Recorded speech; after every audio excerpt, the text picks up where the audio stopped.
Dengan adanya pemulihan ekonomi, pemulihan sosial, pemulihan kesehatan, social mixing ini meningkat. Artinya mobilitas masyarakat juga tinggi. Jadi kalau mobilitas masyarakat tinggi, mesti ada yang ngerem. Jadi tentu yang ngerem ini adalah regulasi.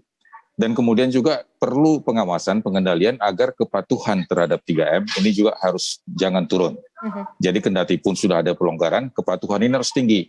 Termasuk kepatuhan di dalam pesawat, di dalam bis, di dalam kereta api. Karena ini paling penting. Bukan soal jam perjalanannya, bukan dia antar kota ataupun antar daerah, tapi bagaimana kita dari mulai kita berangkat dari rumah, kita harus menunjukkan kepatuhan sampai di dalam kendaraan, apakah di darat, di laut, di udara, kepatuhan ini harus. Jangan euforia menaklukkan kepatuhan kita. Jangan euforia menaklukkan kewaspadaan kita. Harus kewaspadaan lebih tinggi, kepatuhan lebih tinggi, dan mengalahkan euforia tersebut.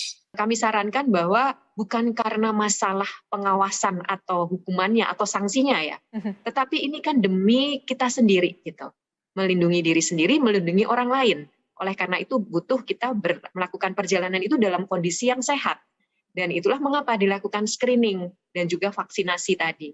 Jadi sekali lagi kadang-kadang masyarakat melihat dari sisi ancamannya apa, sanksinya apa.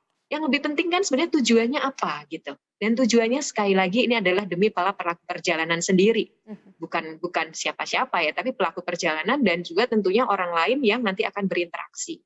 Sekali lagi, itu yang mungkin paling penting untuk dipahami oleh masyarakat. Bukan masalah hukuman atau pengawasannya, walaupun itu juga penting. Ya.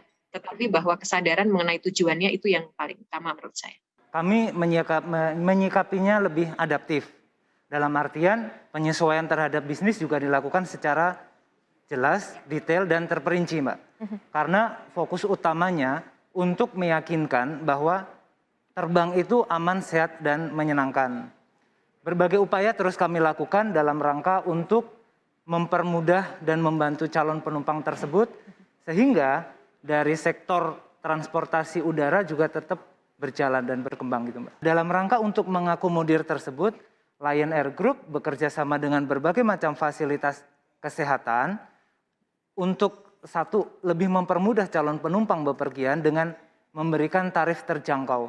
Hingga saat ini untuk antigen itu yang tersebar di seluruh Indonesia kerjasamanya tarifnya 35.000. Kemudian untuk PCR untuk keberangkatan dari Jabodetabek 195.000 dan luar Jabodetabek 225.000. Untuk masyarakat jadi sangat mudah karena semuanya sudah diatur. Jadi kita tuh sebetulnya kalau kita mau berwisata aman, mau jalan-jalan aman, nggak sulit. Kita sekarang udah tinggal mentaati ya, mematuhi gitu ya peraturan-peraturan yang sudah dibuat gitu. Nah masalahnya nih sekarang entah kenapa gitu ya masih selalu ada keengganan, entah ketidakpedulian gitu ya terhadap sesama, sehingga seringkali peraturan yang udah dibuat itu diabaikan gitu. Jadi karena sebetulnya kalau kita lihat perbedaan jalan-jalan dari sebelum pandemi ya sama sekarang, pre-pandemi sama post-pandemi sekarang gitu ya, semasa pandemi, kalau buat saya sebetulnya perubahan yang paling utama adalah di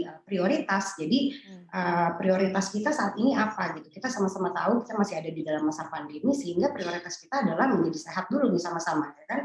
Kalau kita udah sehat nanti secara otomatis kan semuanya akan seperti yang sudah terjadi nih sekarang dengan penurunan kasus COVID-19, kemudian pelonggaran dilakukan di berbagai bidang. Nanti kalau kita nggak mau taat, nggak mau patuh terhadap peraturan-peraturan yang sudah dibuat, kan padahal peraturan itu semuanya dibuat untuk keselamatan kita bersama ya, kesehatan dan keselamatan kita bersama. Jadi kalau kita nggak patuh dan nggak taat terhadap peraturan-peraturan itu, akibatnya tentunya ini akan mungkin sekali terjadi lonjakan-lonjakan kasus yang sangat tidak kita inginkan.